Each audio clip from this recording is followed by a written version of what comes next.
Hello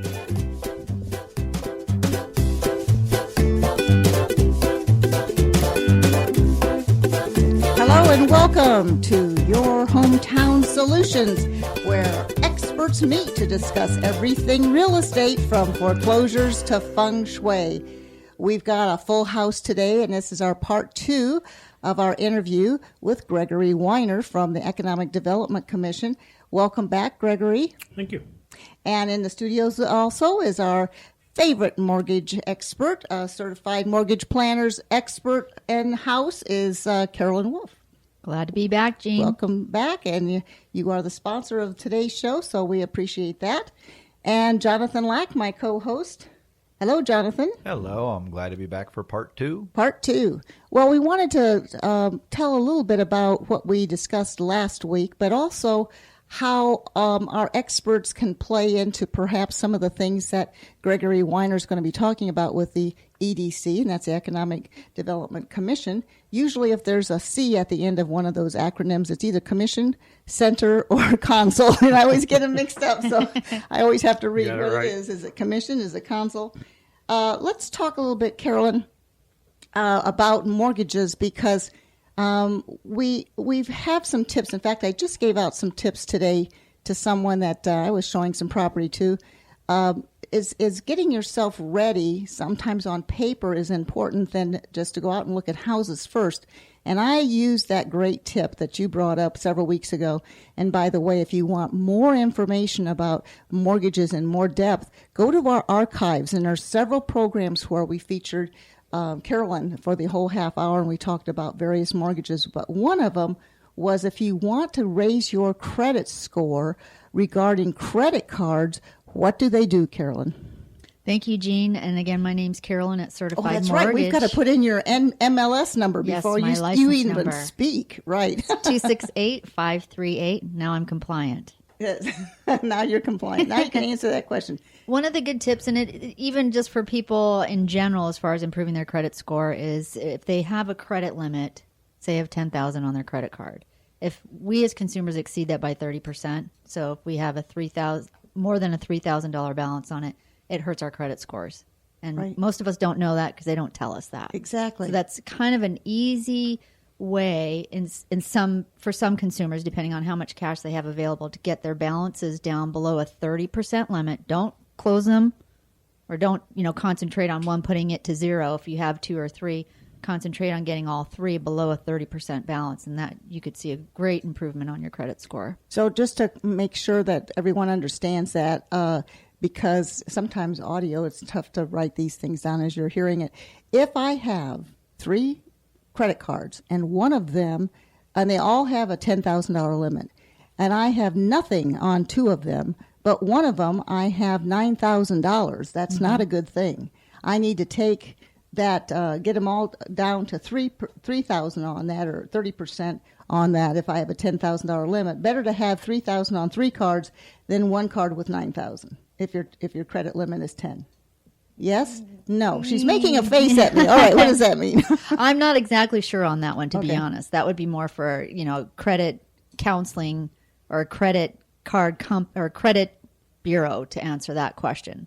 But it would look better when you're, as far as the credit, probably the credit reporting, because Exactly. it's under. Okay. Yes, but I can tell you if all 3 of them have a higher balance, over 30%, work on having all 3 below 30 instead of concentrating on just getting one well below. Right. That will have a bigger impact. Mm-hmm.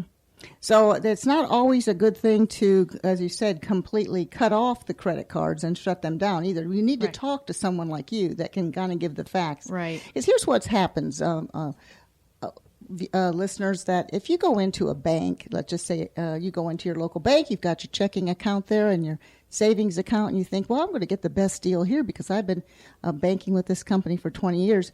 They are there to offer you various services, and they don't concentrate on one particular one. So it may not be the best place for your money market, or may not be the best place for a mortgage, because they're there to offer various services, but they're limited on how you fit their scenario. So you might not be able to get a good mortgage, or even a mortgage at all, with the bank you've been banking with for 20 years.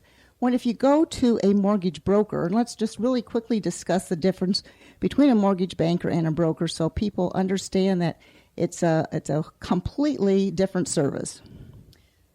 Yes. I mean, with a mortgage broker, we are licensed and we have to be tested and fingerprinted, but we have the ability to work with multiple lenders and multiple mortgage companies. So we have a variety. Most and all banks we all have to adhere to specific guidelines, but we all have what's called overlays. So each bank has their individual specific overlays, and so a consumer might not fit with their bank's overlays. Whereas another lender or bank would say, by all means, come aboard. And that's what a broker can help a consumer do because we have multiple lenders to deal with. That's right. And we're going to be talking about businesses coming into the area and job growth and so forth. And one of the things we mentioned last week, but it's worth mentioning again, that if you are getting a transfer, or even if you're here and you're transferring from one job to another, what's the requirements? Let's just say if you're already here. If you're already here and you're going from one job to another, if it's in the same realm or in the same area of expertise, is that just a free-flowing process, or do they still have to look at being employed for 6 months or a year or something? That's a loaded question. All right. But every individual is different. But I will say if you are transferring from one position to another and it's the same line of work, it should be seamless. We like to see 30 days worth of pay stubs. However, everybody's different. If it's in a sales type of thing or a commissional type of position, it can take a little bit longer. Mm-hmm. So if you're also, the problem is if you're up north and you're leaving a position there and that the position down here is completely different, what is required from you that they can come down and actually qualify for a loan when they first start? They might be looking for homes before they actually start their employment. They would have to have their employment in place with 30 days worth of pay stubs before we close. So it'd be about 45 days. And it does depend. A lot of people don't realize, too, a lot of our younger audience out there where you're just coming out of school, that counts towards employment as well, because a lot of them might think, well, I've just gotten into the workforce, but as long as you have school behind you, that counts towards your employment history.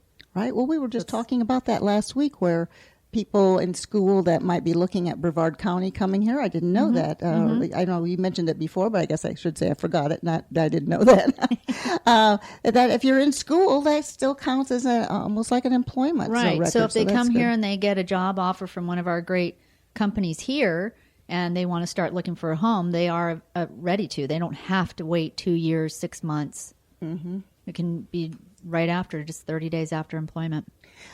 Thank you, Carolyn. And Carolyn, give your email or your website. So if someone has some questions they might want to shoot to you and you'll be happy to answer them, or you can text Carolyn. She's readily available. She's a live person in a brick and mortar office.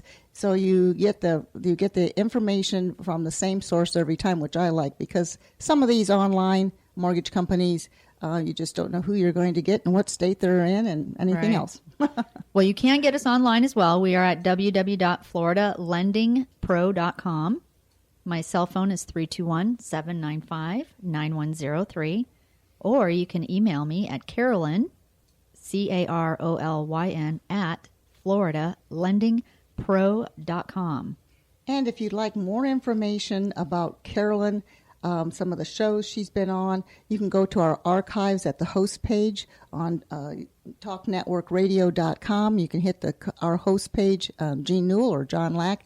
Go there and you'll see the various shows that talk about mortgages, and you can get more information that way. Or you can go to yourhometownsolutions.com. We have our own website, and we have all of our contact information there and all kinds of videos and different remodeling tips and decorating tips and things that you should or shouldn't add to a home if you're deciding to sell it. I always say we're kind of like the HGTV shows, but on radio instead. So we try to give you all kinds of tips about remodeling and so forth. Jonathan, we're going to be talking Jonathan Lack with Lack & Lack Charter. He is an attorney specializing in real estate. He also owns Waterview Realty and Waterview Title. We're going to be getting into a little bit more on next week's show as far as some of the provisions out there for people that have lost their jobs. But we're going to be talking about jobs coming into the area. But we saw this happen several years ago when we had the big layoffs from the space shuttle. I think it was about 6,000 laid off or something around that figure. More than that. And the trickle-down effect was 25 or 30,000. That bit makes a big impact on a county. And Jonathan, just in a brief couple sentences, let's talk about the Florida's Hardest Hit program, because a lot of people don't know that it exists. I know we've talked about it just about every week because we want to make sure that if you're in the situation where you have lost your job or you have started a new job but you're underemployed and you just can't make the mortgage payment or you're behind on that mortgage payment, there is help for you.